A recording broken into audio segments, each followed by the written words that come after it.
விஜய் சொன்னது அப்படிங்கறது வந்து அவர் பேசினதுல பாத்தீங்க அப்படின்னா இது வந்து மாநில உரிமைக்கு எதிரானது. கல்வியும் மருத்துவமும் திரும்பவும் மாநில பட்டியலுக்கு வரணும்னு சொன்னது. இது எதை வெளிப்படுத்துது அப்படின்னா இங்க இருக்கக்கூடிய மக்களின் உரிமைக்காக, மொழி உரிமைக்காக, மாநில உரிமைக்காக திமுக செய்கின்ற முன்னெடுப்புகளுக்கு ஆதரவாக தான் அவர் குரல் கொடுத்திருக்கிறாரு. ஒன்றிய அரசு அப்படின்ற வார்த்தையை விஜய் வந்து குறிப்பிடுறாரு. இப்போ விஜய் வந்து ஒரு திராவிட குரலில் பேசுகிறார் அப்படின்னு விமர்சிக்கிறாங்க. யாரெல்லாம் மாநில உரிமைக்காக பேசுகிறார்களோ, இந்த இனத்தினுடைய மொழி உரிமைக்காக பேசுறாங்களோ அது எல்லாமே திராவிட குரல் தான். சீமானும் தான் இந்த ஒன்றியம் இதெல்லாம் சொல்றாரு. அப்படி எடுத்துக்க முடியாதா சீமான் குரல்னு? சீமான் குரல்னா ஒரு போன் கான்வர்சேஷன்லாம் வந்திருக்கும், எடுத்தானா இருந்தாலும் என்ன பேசுவான்னு தெரியும். சீமான் குரல்ல அந்த குரல். ஆனா எல்லா இடங்களையும் சீமான் வந்து பேசுறாரு, தம்பி விஜய் நானும் சேர போறோம். அவன் மானம் கெட்டவன் என்ன வேணாலும் பேசுவான். விஜய் வந்து நீட்டுக்கு எதிராக பேசியவுடன் ராமசீனிவாசன் விஜய் தன்னோட அரசியல் செல்வாக்கை பயன்படுத்தி போய் நீதிமன்றத்துல வழக்கு தொடுக்கிட்டு அப்படின்னு ஒரு கேள்வி எழுப்புறாரு. உன்னதான் பார்லிமெண்ட்ல டிபேட்டை கூப்பிட்டு இருக்கோமே, ஏன் வரமாட்டேங்கிறாரு மோடி? இப்போ நீட் குளறுபடி இப்போ சமீபத்தில் நடந்தது வந்து அதை நாங்கள் கண்டிப்பாக விசாரணை அமைத்து அதில் நடவடிக்கை எடுப்போம். சிபிஐ விசாரணை நடத்திட்டு இருக்குது. என்ன செய்யணுன்றது எங்களுக்கு தெரியும், இது தனி விவாதம்லாம் நடத்த தேவையில்லைன்னு மோடி சொல்றாரு. உனக்கு தெரியும்ல, நீ இருக்க முடியாது. மக்களாகிய நாங்க என்ன கேட்கிறோம்? நீட் எக்ஸாம் அப்படிங்கிறது வந்து சட்டத்துக்கு புறம்பானது, மாநில உரிமைகளுக்கு எதிரானது. அப்புறம் நீ என்ன அதுல வந்து இருக்கிற குளறுபடிகளை அவங்க சரி பண்றோம், தேவையே ஆணியே புடுங்க வேணான்றோம். த்ரிஷாவையும் விஜயையும் சேர்த்து வைத்து சமூக வலைதளங்களில் குறிப்பாக பாஜகவினுடைய ஐடி சார்ந்த நபர்கள் ஆபாசமான பதிவுகளை இருக்கிறாங்க. கிளம்பி போனாங்களா அவங்க? யாரு? கண் கலங்க, கண்கள் சிவக்க, பெண்களுக்கு ஏதாவது ஓடோடி வருவாங்களே, யாருங்க? தேசிய மகளிர் ஆணையத்துல உறுப்பினரா இருக்காங்களேங்க குஷ்பு. மன்சூர் அலிகான் பேசணும்னு 2 கால்ல கூட நடந்து வரலங்க, 4 கால்ல நடந்து வந்தாங்க அவங்க. இப்போ இதே பிஜேபி கும்பல் த்ரிஷாவையும் விஜயும் பேசும்போது குஷ்பு 4 கால்ல வர வேண்டாம், அட்லீஸ்ட். ட்ரைப்ஸ் பார்வையாளர்களுக்கு வணக்கம். நீட் தேர்வு ரத்து கோரி தமிழ்நாடு முழுவதும் திமுகவினுடைய மாணவர் அணி, இளைஞர் அணி சார்பாக மிகப்பெரிய அளவில் ஆர்ப்பாட்டங்கள், போராட்டங்கள் இன்று நடைபெற்றிருக்கிறது. இன்னொரு புறம் விஜய் மாணவர்களிடையே பேசும் பொழுது நீட் தேர்வில் இருந்து தமிழ்நாட்டிற்கு முழுவதுமாக விலக்கு அளிக்க வேண்டும், நீட் தேர்வை ரத்து செய்ய வேண்டும் அப்படின்ற ஒரு கோரிக்கையை முன்வைத்திருக்கின்றார். இந்த சூழலில் இது குறித்து நம்மிடையே விவாதிப்பதற்காக திராவிட நட்பு கழகத்தின் மாநில துணைத் தலைவர் தோழர் ஸ்ரீவித்யா அவர்கள் இணைந்துள்ளார். வாருங்கள், அவரோடு உரையாடலாம். தோழர் வணக்கம். வணக்கம் தோழர். இந்த நீட் ரத்து அப்படின்றது தொடர்ந்து கிட்டத்தட்ட 2017 இருந்தே தமிழ்நாட்டினுடைய ஒரு கோரிக்கையாக இருக்கிறது. அதுல எல்லா கட்சிகளுமே, பாஜகவை தவிர்த்து மற்ற எல்லா கட்சிகளும் இந்த நீட் எதிர்ப்பு அப்படின்ற ஒரு புள்ளியில் ஒருங்கிணைந்து இருக்கிறாங்க. இன்னைக்கு திமுக தான் இந்த நீட் எதிர்ப்பு போராட்டத்தை நடத்தி இருக்கிறாங்க. இது பற்றி உங்களுடைய கருத்து என்ன? நீட் அப்படிங்கிற தேர்வு அது ஏன் ரத்து செய்யப்படணும் அப்படிங்கிறத நம்ம செகண்டா பேசுவோம். ஆனால் இந்த நீட் தேர்வுக்கு எதிராக தொடக்கத்திலிருந்தே, அதாவது இது குறித்த எந்த புரிதலும் இல்லாத காலகட்டத்திலேயே, அதாவது பெரும்பாலான மக்களுக்கு புரிதல் இல்லாத காலகட்டத்திலேயே நீட் தேர்வு, இந்த மாதிரி நுழைவு தேர்வு அப்படிங்கறதெல்லாம் எந்த அளவிற்கு பாதகமாக இருக்கும் அப்படிங்கறத புரிஞ்சுக்கிட்டு முதலில் எதிர்த்தது அப்படிங்கிறது திமுக தான். எல்லாரும் சொல்றது இந்த மெரினா போராட்டம் நடக்கும் பொழுது கூட அவங்க நீட்டுக்கு எதிராக திமுக வந்து போராட்டம் நடத்தியது அப்படின்னு. அதாவது திமுக அப்படிங்கிறது இந்த கல்வி உரிமைக்காக, மறுக்கப்பட்ட கல்வி உரிமைக்காக தொடங்கப்பட்டதுதான். அவங்களுடைய வரலாறே பாத்தீங்க அப்படின்னா அப்படிதான் இருக்கும். அப்போ எல்லோருக்கும் முன்பாக எல்லோருக்குமான கல்வி உரிமைக்காக இந்த நீட் எதிர்ப்பு அப்படிங்கறது திமுக தொடங்கியது. அவங்க இந்த 2021 ஆட்சிக்கு வந்ததுக்கு பிறகு 2017 அதிமுக பீரியட்ல வந்தது. அவர்கள் வந்து கண் துடைப்புக்காக மசோதாக்களை எல்லாம் நிறைவேற்றி அனுப்பிச்சிருந்தால் கூட ஒன்றிய பிஜேபி அரசுங்கிறத அதை வந்து ஏற்றுக்கொள்ளல, திருப்பி அனுப்பிச்சிருச்சு அப்படிங்கிற ரகசியமே வந்து தமிழ்நாட்டு மக்களுக்கு தெரியாம தான் இருந்தது. 2021 திமுக ஆட்சிக்கு வந்ததுக்கு பிறகு அதிமுக உறுதியா இல்லைன்றீங்க? ஆமா, அவங்க ஆட்சி காலத்துலதான் வந்து நீட் தேர்வுங்கிறது உள்ள நுழைக்கப்பட்டது. அம்மையார் ஜெயலலிதா இறந்ததுக்கு பிறகு எடப்பாடி பழனிசாமி தலைமையிலான ஆட்சியில வந்து எக்ஸாம் வருது. அதன் பிறகு இவங்க வந்து மக்களுடைய எதிர்ப்பை வந்து எப்படி எதிர்கொள்றதுங்கிறது தெரியாம சட்டமன்றத்துல இவர்கள் நீட்டுக்கு எதிராக மசோதாக்களை எல்லாம் தயாரித்து அனுப்பிச்சிருந்தால் கூட இங்க பிஜேபி அரசு அதுக்கு வந்து அப்ரூவல் கொடுக்கல. அப்படிங்கும்போது திருப்பி அனுப்பிச்சிருச்சு அப்படிங்கறதெல்லாம் வந்து எதையுமே மக்கள் கிட்ட இருந்து அவங்க சொல்லவே இல்லை, அப்படியே மூடி மறைச்சிட்டாங்க. அப்போ உண்மையான நோக்கம் இருந்திருந்தால், உண்மையாகவே நீட் வந்து இருக்கக்கூடாது, கெடுதல் தான் அப்படிங்கறத வந்து அதிமுகவுக்கு புரிதல் இருந்திருந்தால், நீட்டு தேவையில்லை, மாணவர்கள் பாதிக்கப்படுவாங்கன்னு மாணவர்கள் மீது உண்மையாகவே அதிமுகவுக்கு அக்கறை இருந்திருந்தால் இந்த உண்மையை அவங்க சொல்லியிருக்கணும் இல்லையா? சொல்லல. ஆனால் திமுக ஆட்சிக்கு வந்ததுக்கு பிறகு மீண்டும் அவங்க வந்து மசோதாக்களை எல்லாம் வந்து இதை ரெடி பண்ணி அனுப்புறாங்க. அது வந்து குடியரசுத் தலைவருக்கு போகாம இங்க ஆளுநர் முதற்கொண்டு பிஜேபி அரசு முதற்கொண்டு தடுத்து வச்சிருந்ததுங்க. அதுக்குமே இவங்க போராட்டம் பண்ணியிருந்தாங்க, பல கடிதங்கள்லாம் எழுதியிருந்தாங்க. அதன் பிறகுதான் இப்ப குடியரசுத் தலைவர்கிட்ட போய் பெண்டிங்ல இருக்கு. சட்டப்படி ஒரு மாநில அரசு வந்து எங்களுடைய கோரிக்கை இது, எங்களுடைய மக்களுடைய தேவை இதுன்னு ஒரு மசோதா உருவாக்கி அனுப்புது அப்படின்னா கையெழுத்து போட வேண்டியது அப்படிங்கிறது வந்து ஒன்றிய அரசினுடைய குடியரசுத் தலைவரினுடைய கடமை, வேலை செஞ்சே ஆகும்னு அவங்க செய்யல. அப்போ நீட்டுக்கு எதிராக இந்த போராட்டம் அப்படிங்கிறது தொடர்ந்துகிட்டே இருக்கு. இப்போ வந்து திரும்ப 2024 திரும்பவும் பிஜேபி மோடியே வந்து ஆட்சிக்கு வராங்க.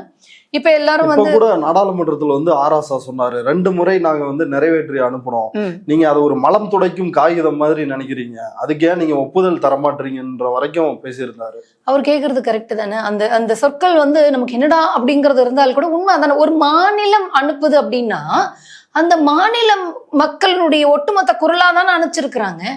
அப்ப 8 கோடி மக்களினுடைய குரலை வந்து பிஜேபி அரசு மோடி அரசு புறக்கணிக்கிறது எவ்வளவு பெரிய அவமானம், ஒரு ஒரு அதிகார அத்துமீறல் இல்லையா?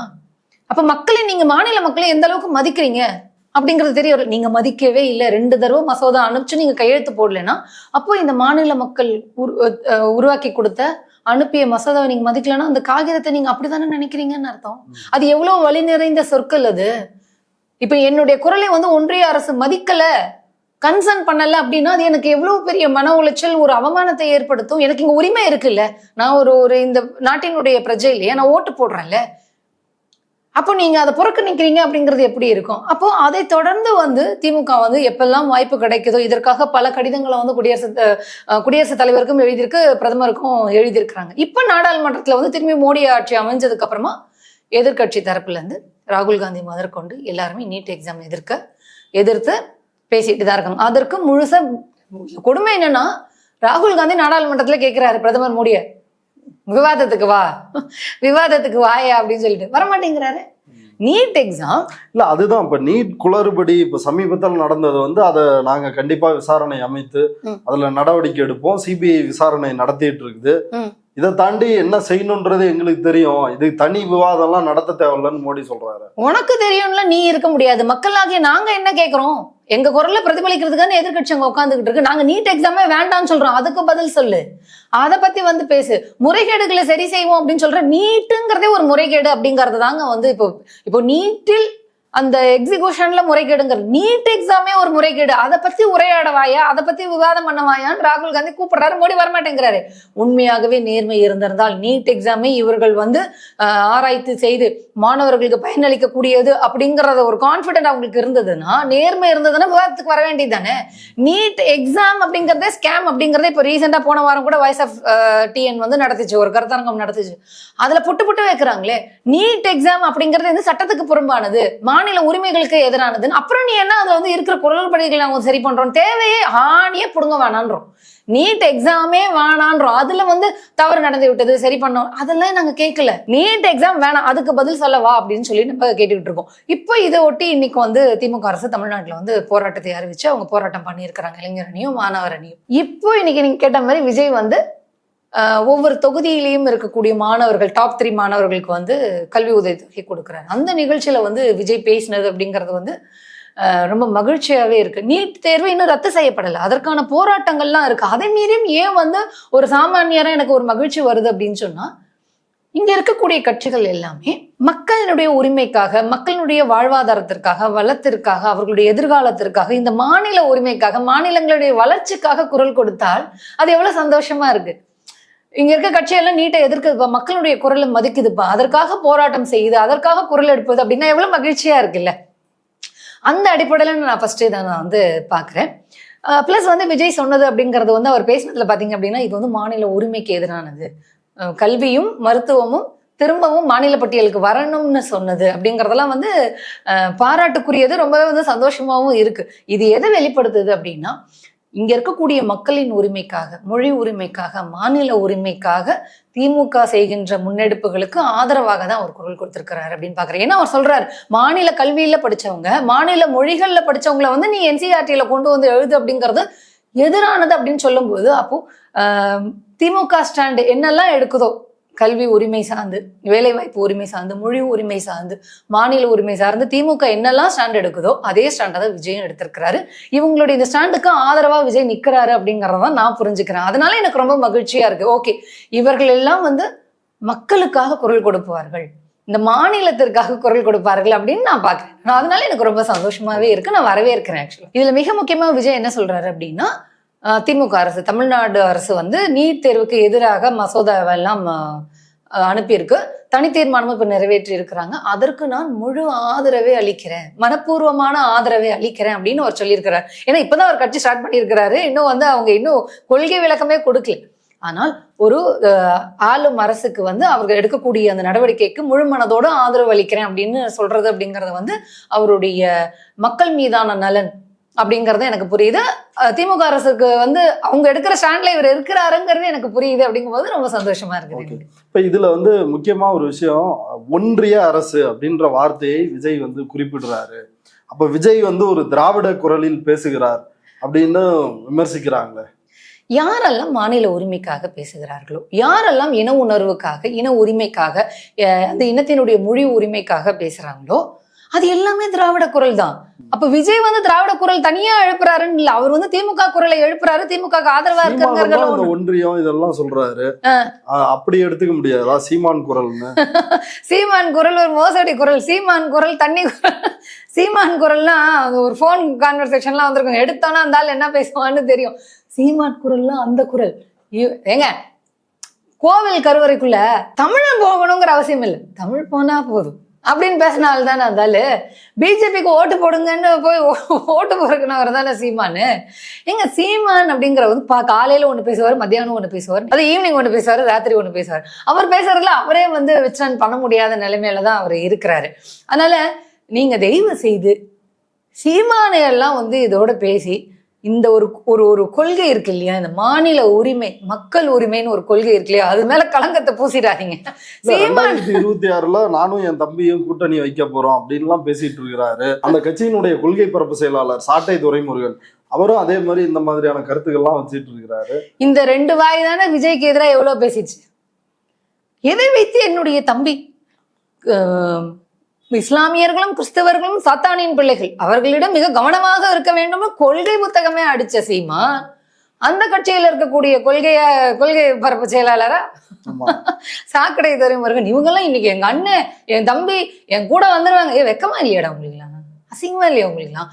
என்னென்ன பேச்சு பேசுனீங்க. சரி, அதுல மாறிட்டீங்களா?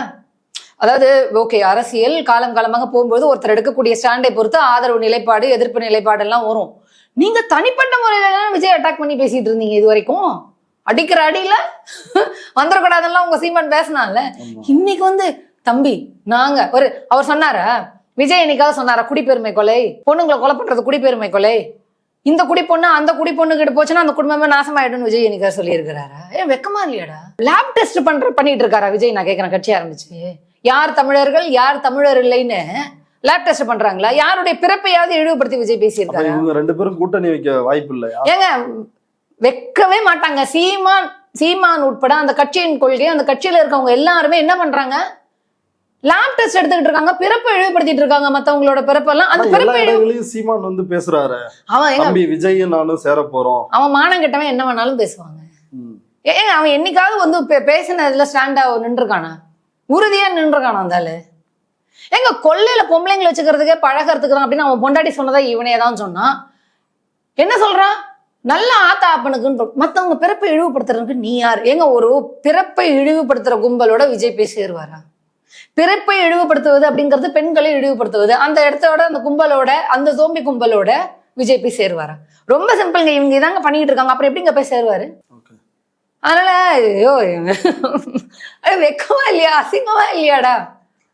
இப்ப என்னோட இறுதி கேள்வியா, விஜய் நீட்டுக்கு எதிராக பேசியவுடன் ராமசீனிவாசன் விஜய் தன்னோட அரசியல் செல்வாக்கை பயன்படுத்தி போய் நீதிமன்றத்துல வழக்கு தொடுக்கட்டுமே அப்படின்னு ஒரு கேள்வி எழுப்புறாரு. இன்னொரு புறம் த்ரிஷாவையும் விஜயையும் சேர்த்து வைத்து சமூக வலைதளங்களில் குறிப்பாக பாஜகவினுடைய ஐடி விங்கை சார்ந்த நபர்கள் ஆபாசமான பதிவுகளை இடுறாங்க. இதை பத்தி எல்லாம் என்ன நினைக்கிறீங்க? பாஜக அப்படிங்கறதே பெண்களுக்கு எதிரானது, ஒரு ஆபாசமான ஒரு கும்பல் தான். ஏன்னா அவங்களுக்கு கருத்தியல் ரீதியாலாம் பேச தெரியாது. அவங்க எப்பவுமே அப்படிதான் வந்து பர்சனல் அட்டாக் பண்றது, பெண்களை மையப்படுத்தி பேசுறது, பெண்களுடைய உடல் சார்ந்து பேசுறது அப்படிங்கறதெல்லாம் தனிப்பட்ட வாழ்க்கை விஷயத்தெல்லாம் அவங்க பேசக்கூடிய கும்பல் தான். அவங்களுடைய கட்சி கொள்கையே பெண்களுக்கு எதிரானது. நான் திரும்பவும் சொல்றேன், அந்த புல்புல் சாவர்கர் அப்படிங்கிறவன் அரசியல் ஆயுதமாக பெண்களை பாலியல் வன்புணர்வு செய்வதை அரசியல் ஆயுதமாக பயன்படுத்தி கொள்ளலாம்னு சொன்ன கும்பல் தான் அந்த புல்புல் சாவர்கர். அவனை தலைவனாக ஏற்றுக்கொண்ட கும்பல் தான் பிஜேபி கும்பல். அதனாலதான் மாணவர்களின் நலனுக்காக எத்தனை லட்சம் மாணவர்கள் பாதிக்கப்பட்டிருக்காங்கிறது நாடாளுமன்றத்துல ராகுல் காந்தியே சொல்றாரு. அப்போ மாணவர்கள் மீது உண்மையாகவே அக்கறையோடு இந்த விஜய் சொன்னோன்னு பிஜேபிக்கு தாங்க முடியல. ஏன்னா கல்வி அப்படிங்கறதே வந்து மக்கள் கிட்ட இருந்து அப்புறப்படுத்தணுங்கிறத பிஜேபி எல்லோருக்குமான கல்வி உரிமைங்கிறதுக்கு எதிரானது. அதனாலதான் இன்னார் இதை படிக்கணும், இன்னார் இதை படிக்க கூடாதுதான் நீட்டு நெக்ஸ்ட் அப்படின்னு கண்டினியூஸா வேற எக்ஸாம் எடுத்துட்டு வந்துட்டே தீருவேன் அப்படிங்கிற இதுல இருக்கு. அப்போ உரிமைக்கு ஆதரவாக உரிமைக்கு விஜய் குரல் கொடுத்தோம்னா அவரை போய் பர்சனல் அட்டாக் பண்றது, இது நாகரிகமற்ற கும்பல் அப்படிங்கறத நமக்கு பிஜேபி இந்த கும்பல் தான் தெரியுமே. அண்ணாமலை எல்லாம் வீடியோ எடுக்கிறவர் தானே, ஹனி ட்ராப் பண்றவர் தானேங்க. அந்த கும்பல் வேற என்ன பண்ணும்? பெண்களை பகடைக்காயா வச்சு பெண்களை வைத்து ஓட்டு பொறுக்கிற பிஜேபி கும்பல் வேற என்ன பண்ணும்? அதை நம்ம சந்தோஷ் காலிலேயே பார்த்தோம். வெஸ்ட் பெங்கால்ல சந்தோஷ் காலியில ஓட்டு எடுக்கணும் அப்படிங்கிறதுக்காகவே இந்து பெண்கள் பாலியல் ரீதியா பாதிக்கப்படாத இந்து பெண்களை பாலியல் ரீதியா பாதிக்கப்பட்டோன்னு அவங்கள ஏமாத்தி கையெழுத்து வாங்கி புகார் கொடுத்து ஒரு பெரிய சீன் போட்ட கும்பல் தான் பிஜேபி. அப்போ இவங்க இது பண்ணுவாங்கன்னு நம்மளுக்கு நல்லாவே தெரியும். மேபி விஜய் கட்சியில இருக்கக்கூடிய அவருக்கு தொண்டர்களாக இருக்கக்கூடியவர்களுக்கு இது புதுசா இருக்கும், என்னடா அது இப்படி எல்லாம் பண்ணுமா பிஜேபி அப்படிங்கிறது. அதனால தரம் தாழ்ந்த அரசியலை பிஜேபி பண்ணிக்கிட்டு இருக்கு அப்படின்னு நம்ம சொல்றோம். விஜயும் த்ரிஷாவையும் தொடர்பு படுத்தி பேசிக்கிட்டு இருக்கிறாங்க, அவமானப்படுத்திக்கிட்டு இருக்காங்க, பர்சனல் அட்டாக் எல்லாம் பண்றாங்க இல்லையா? கிளம்பி போனாங்களா அவங்க? யாரு? கண் கலங்க, கண்கள் சிவக்க, பெண்களுக்கு ஏதாவது ஓடோடி வருவாங்களே யாருங்க? தேசிய மகளிர் ஆணையத்துல உறுப்பினரா இருக்காங்களேங்க குஷ்பு. மன்சூர் அலிகான் பேசணும்னு 2 கால்ல கூட நடந்து வரலங்க, 4 கால்ல நடந்து வந்தாங்க அவங்க. அப்போ இப்போ இதே பிஜேபி கும்பல் த்ரிஷாவையும் விஜயும் பேசும்போது குஷ்பு 4 கால்ல வர வேண்டாம், அட்லீஸ்ட் தவழ்ந்தாவது வரலாம்ல. வந்து ஐயோஹோ பெண்களை அவமானப்படுத்தி விட்டீர்கள் ஏன் பேசல? இப்போ பிஜேபியில யாரெல்லாம் பர்டிகுலரா அண்ணாமலையினுடைய ஐடிவிங்க பர்டிகுலரா த்ரிஷாவை இப்படி இழிவுபடுத்தி பேசணும்னு என்சிடபிள்யூட மெம்பரா குஷ்பு நடவடிக்கை எடுப்பாங்களா? என்சிடபிள்யூ சூமோட்டாவா வருமானு எனக்கு ஒரு கேள்வி இருக்கு. ஏன்னா அது ஒரு பஞ்சாயத்து எனக்கு இருக்குது. இப்ப சூமோட்டாவாக வந்து அல்லது குஷ்புவை கூட கொதித்து கண் கலங்குவாங்க இல்லையா பெண்களுக்கு ஏதாவது ஒண்ணுன்னா, இப்ப ஆக்ஷன் எடுத்துருவாங்களா? இவங்க இருக்கக்கூடிய பிஜேபி கட்சியை சார்ந்தவர்களே த்ரிஷாவை இப்படி இழிவுபடுத்தி பேசும்பொழுது மன்சூர் அலிகானுக்காக காட்டமா பேசுன குஷ்பு இப்ப பேசணும் இல்லையா? அப்போ உண்மையாகவே இவர்களுக்கு பெண்கள் மீது அக்கறை இருக்கா? இந்த பிஜேபி கும்பலுக்கு பெண்கள் மீது அக்கறை இருக்கான்னா கிடையாது. பிஜேபியில இருக்கிறவங்க தானே பெண்களை ரேப் பண்ணிட்டு ஜெயில எல்லாம் போய் உட்காந்துருக்காங்க. பிரிஜ்பூஷன் சரண் சிங் பிஜேபி கட்சிக்காரன் தானே. அப்போ இவர்களுடைய அந்த ஸ்டாண்ட் இருக்குல்ல, ஒரு நாடகம். இப்போ விஜய் சொன்ன கருத்துல அரசியல் ரீதியாக கொள்கை ரீதியாக பிஜேபிக்கு வந்து ஒரு விமர்சனம் இருக்கும் அப்படின்னா கொள்கை வாசஸ் கொள்கைன்னு பேச வேண்டியதானா? இதனா பர்சனல் அட்டாக் பண்றது. அப்போ அரசியல் ரீதியா எதிர்கொள்ள முடியாம பர்சனல் அட்டாக் பண்றது அப்படிங்கிறது பிஜேபியினுடைய கடைந்தடைத்த ஒரு கேடு கட்டத்தான். ராமஸ்ரீனிவாசன் சொன்னாரு கோர்ட்டுக்கு போய் நிரூபிச்சுக்க, உன்னதான் பார்லிமெண்ட்ல டிபேட்டை கூப்பிட்டு இருக்கோமே, ஏன் வரமாட்டேங்கிறாரு மோடி? நீ அவ்வளவு பெரிய அப்பா டக்கராந்தா நீ விஜய்க்கு சொல்ற அட்வைஸை நான் சொல்றேன். அங்க ராகுல் காந்தி விவாதத்துக்கு மோடிஜியை கூப்பிட்டு இருக்காரு, மோடி போக வேண்டியதானே, எதுக்கு பயந்து பம்புறாரு? அதனால எங்க ராமஸ்ரீனிவாசனை பத்தியே இப்போ விஷயம் எல்லாம் வெளில வந்துகிட்டு இருக்கா. இருந்தாலும் எவ்வளவு பெரிய பாலியல் ரீதியாக பெண்களை சுரண்டக்கூடியவர் ராமஸ்ரீனிவாசன்ங்கிறது திருச்சி சூர்யா சொல்லிட்டு இருக்கிறார். அப்போ இவருடைய பேச்சு அந்த கும்பலுடைய பேச்சு ஸ்கூல் அட்மிஷன். அப்போ எந்த அளவிற்கு பிஜேபி அப்படிங்கிறது தரம் தாழ்ந்த கும்பல், மக்களுக்கு எதிராக இருக்கக்கூடியது, மக்களுடைய உரிமைக்கு எதிராக இருக்கக்கூடியது அப்படிங்கிறது தெரியுது. அவங்க வந்து விஜய் ஒன்றிய அரசுன்னு சொன்னது, நீட்டுக்கு எதிராக பேசினது, கல்வியையும் மருத்துவமும் மாநில பட்டியலுக்கு எடுத்துட்டு வா, மாநில உரிமை முக்கியம், மாநில மொழி உரிமை முக்கியம்னு எல்லாம் சொன்னது அப்படிங்கிறது வந்து பிஜேபி கும்பலுக்கு ஒரே நாடு, ஒரே தேர்தல், ஒரே தலைவர், ஒரே உணவு, ஒரே பண்பாடு அப்படின்னு சொல்லக்கூடிய கும்பலுக்கு இதையும் அவர் சொல்லியிருக்காரு விஜய். ஒரே நாடு, ஒரே கல்வி திட்டம் அப்படிங்கறதெல்லாம் வந்து சரி கிடையாது அப்படிங்கறதெல்லாம் சொன்னாங்க. இந்த ஒரே நாடு அப்படிங்கிற கனவுல இருக்கக்கூடிய பிஜேபிக்கு வந்து தலையில கல்லு விழுந்த மாதிரி ஆயிப்போச்சு. அதனாலதான் இப்படி எல்லாம் பேசிட்டு இருக்காங்க. ஓகே தோழர், பொறுத்திருந்து பார்க்கலாம் அடுத்து என்ன நடக்குது அப்படின்னு. இவ்வளவு நேரம் நம்முடைய பார்வையாளர்களுக்காக நேரத்தை ஒதுக்கி உங்களுடைய கருத்துக்களை பகிர்ந்துட்டதுக்கு மிக்க நன்றி தோழர். நன்றி.